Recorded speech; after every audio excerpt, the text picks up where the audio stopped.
Harirai Wang મુક્તાવલી સેવ્ય Krishna સદાનંદો ભક્તૈરદયાશ્રય તદભાવાત્મના તથાભૂત સર્વલીલાયુત સદા.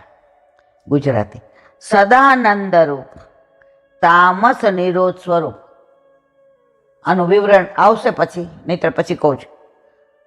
સદાનંદ સ્વરૂપ માત્ર ભક્તનું જ હૃદય જેને આશ્રય સ્થાનરૂપ છે તેવા ઠાકોરજીને બિરાજવાનું મન ક્યાં થાય? આપણા હૃદયમાં.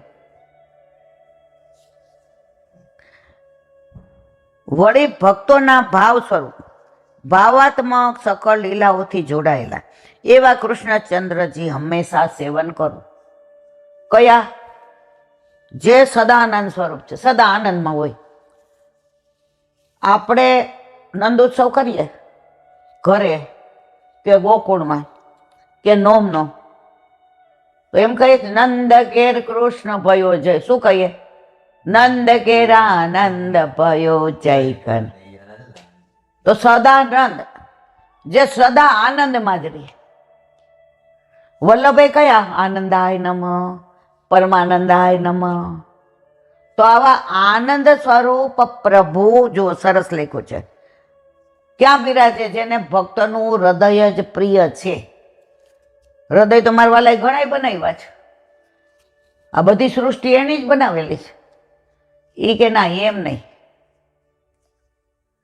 આજે મને ને તમને આકાશ જેટલો વાલો લાગે એટલા બાજુવાળા લાગે, એટલા દેરનો લાગે, જેઠનો લાગે, નણંદનો લાગે. આજે પિન્ટુ એટલે કે મોટો દીકરો હાવ વહરી ગયો છે, અમેરિકામાં રહીએ. કોઈ દી પૂછે નહીં કે તમારે કાંઈ તકલીફ આમ તેમ. છતાંય આવો વહરી ગયેલો દીકરો કાંઈ હોય તો ઈ વાલો લાગે કે પાડોશીનો? હવે પાડોશીનો દીકરો આપણને દવાખાને લઈ જતો હોય, ધ્યાન રાખતો હોય, રસ્તા મળી જાય તો હાલો મૂકી જાઓ. ઓલો દીકરો તો કાંઈ કામમાં નથી આવતો મારા વાલા. હા વહરી ગયો છે. 10 વર્ષે આવે તો 1 રૂપિયો વાપરવાનો હોય તો મૂંઝાઈ જાય. ના બાપા, આ લોકો પાછળ ન વપરાયો. છતાંય વાલો કોણ લાગે? આપણો જ. એમ આપણે ગમે એવા હોઈએ, ગમે એવા વહરી ગયેલા હોઈએ, વિમુખ થઈ ગયા હોઈએ, પ્રવાહીમાં ભળી ગયા હોઈએ, તો આપણા પૂર્ણ પુરુષોત્તમ લીલા પુરુષોત્તમ પ્રભુને વાલા કોણ લાગશે? કારણ એના શ્રી અંગમાંથી પ્રગટ થયા છે. આજે આપણો દીકરો કાંઈ ગમે એવો હોય, હમણાં ફોન આવે કે અઠવાડિયા તાવ બહુ આવે છે, દાખલ કર્યો છે, હું ને તમારે રહીએ, એટલે અમેરિકા હોય કે રશિયા હોય, તરત ટિકિટ લઈએ. પૈસા સામું જોઈ નહીં. હો, મારા દીકરાને તકલીફ છે. તો પ્રભુ આવો છે. લૌકિકમાં આવું છે તો અલૌકિકમાં તો મારો વાલો કે જેવો છે તેવો મારો છે. બસ ઓલી વાર્તા આવે છે, ગુલાબદાસમાંથી ગુલાબ ખાન થઈ ગયો. એ કે લે ગુસાઈજી મારો કેમ ઉદ્ધાર કરશે? ગુસાઈજી ન્યા ઓલા રાજાને કોટ નીકળો તો મોકલો. એના ખાનપાન કે એની વૃત્તિ ઉપર ન જાતા. એમાં સેજ અધરામૃત લઈ લેજો કે તને ગુસાઈજી યાદ કરે. ફરી વાર, હે કોણ યાદ કરે? ગુસાઈજી. કોણ યાદ કરે? એમ મને ગુસાઈજી. ત્યાં ત્યાં લીલામ પહોંચી ગયો.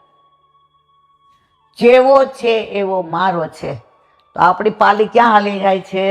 જેવા છે એવા આપણો હાથ આપણા વલ્લભે આપણા માથે વિરાજતા આપણા ઠાકોરજી જે આપણા તન મન ધનથી સિવાયેલા છે એના હાથમાં સોંપ્યો છે.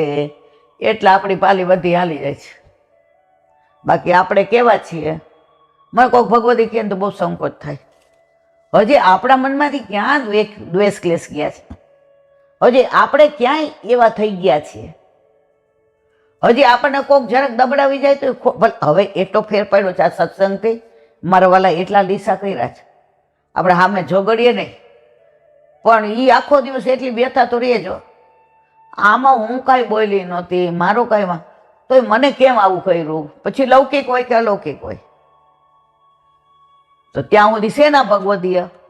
ભગવદીય તો દુઃખ સુખની અસર ન થાય, સદા એનું ચૈત્ય પ્રભુની લીલામાં હોય. એકલા હોય કે જાહેરમાં હોય કે બધાની ટોળામાં બેઠા હોય, એ એના ઠાકોરજીના સ્વરૂપમાં એવા લીન હોય, એવા તલ્લીન હોય.